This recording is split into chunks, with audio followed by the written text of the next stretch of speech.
O evento da transfiguração de Jesus é um dos momentos mais notáveis e significativos das Escrituras. Ele representa a transformação gloriosa do seu corpo humano em algo divino.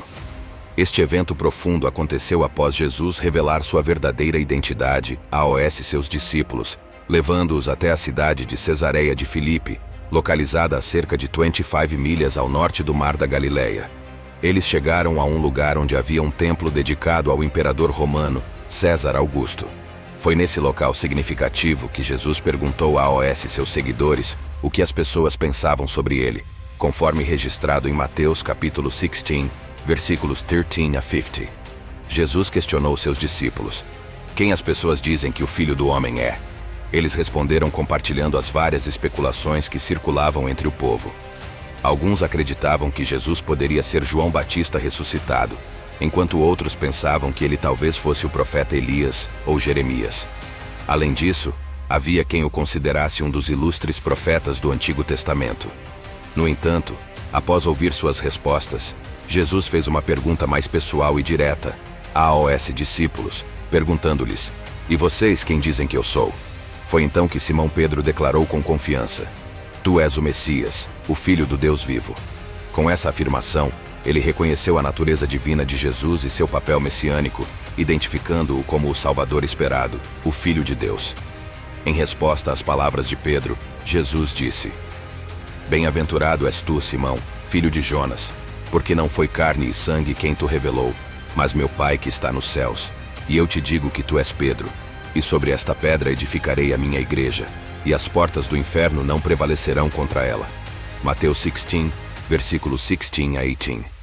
Imediatamente após essa troca profunda, Jesus anunciou algo notável, um evento tão significativo que nem mesmo as forças das trevas poderiam impedi-lo. A partir desse momento, Jesus começou a explicar a seus discípulos sua missão. Ele iria a Jerusalém, suportaria o sofrimento nas mãos das autoridades religiosas, seria crucificado e no terceiro dia ressuscitaria. Essa revelação estabeleceu o alicerce da mensagem do Evangelho.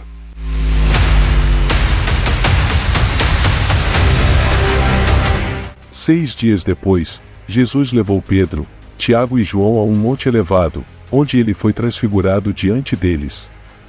Seu rosto brilhou como o sol, e suas roupas ficaram tão brilhantes quanto a luz. Mateus 17, versículos 1 a 2.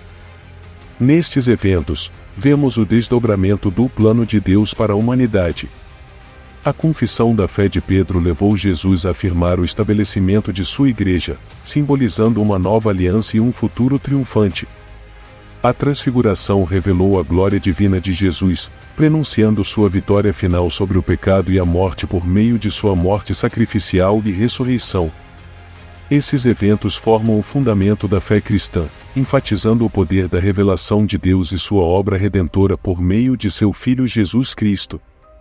Além da aparição física de Jesus no momento da transfiguração, outro evento extraordinário ocorreu: a aparição dos há muito falecidos Moisés e Elias, que estavam conversando com Jesus.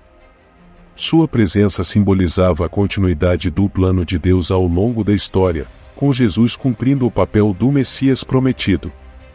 Foi uma realização profunda para os discípulos, além de confirmar que Jesus era o Cristo, o Salvador tão esperado. A conversa entre Moisés, Elias e Jesus ilustra a compreensão cognitiva e a comunicação daqueles que já faleceram e agora fazem parte do reino de Deus. Eles simbolizam aqueles que serão arrebatados sem passar pela morte, como Elias, e aqueles que falecerão e estarão com o Senhor, como Moisés. Juntos, eles representam todo o Antigo Testamento, com Moisés personificando a lei e Elias representando os profetas. Este encontro extraordinário de Moisés, Elias e Jesus, ao lado dos discípulos, simboliza a unidade do Antigo e Novo Testamento centrada em Jesus. É por isso que Pedro, percebendo a profundidade do momento, sugeriu erguer 3 abrigos, um para Jesus, um para Moisés e um para Elias. Pedro ainda estava falando quando outro evento extraordinário ocorreu: uma nuvem luminosa os envolveu, e uma voz na nuvem proclamou: este é meu filho, a quem amo, com ele tenho grande prazer. Ouçam-no. Os discípulos, sobrecarregados por essa revelação divina, caíram com o rosto no chão, cheios de temor e reverência. Esse evento marcante, registrado em Mateus 17, versículos 4 a 6, oferece um vislumbre da glória futura, quando Jesus retornará para estabelecer seu reino eterno. Isso enfatiza a posição exaltada de Jesus como o Filho de Deus e o cumprimento tanto do Antigo quanto do Novo Testamentos em sua presença. Todas as distinções entre o passado e o futuro convergem, e toda a criação reconhece sua autoridade divina como soberano governante. Jesus, ciente do medo dos discípulos, os tocou suavemente e disse: "Levantem-se, não tenham medo." Quando olharam para cima, eles viram apenas Jesus.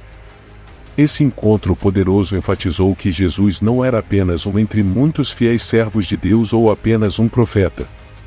Ele era superior a todos eles.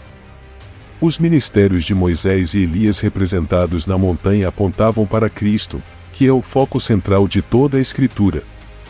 Enquanto desciam a montanha, Jesus instruiu os discípulos a não contarem a ninguém sobre a visão até depois de sua ressurreição dos mortos.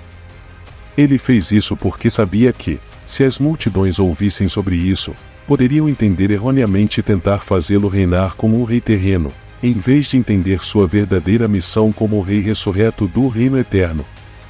Ainda a caminho de volta da transfiguração, Jesus deu uma grande revelação. Os discípulos, curiosos sobre a profecia da vinda de Elias, perguntaram a Jesus por que os mestres da lei diziam que Elias deveria vir primeiro. Jesus esclareceu que Elias já havia vindo, mas não foi reconhecido. Os discípulos entenderam que Jesus estava se referindo a João Batista, que veio no espírito e no poder de Elias, como profetizado no Evangelho de Lucas 1, versículo 17. A transfiguração serve como um momento profundo que confirma a natureza divina de Jesus, seu papel como cumprimento das profecias e da lei do Antigo Testamento, e a confirmação de sua missão como Salvador e Rei. A presença de Moisés e Elias enfatiza ainda mais a continuidade e o clímax do plano redentor de Deus na pessoa de Jesus Cristo. A cena da transfiguração de Jesus representa um vislumbre de seu reino vindouro e sua plenitude.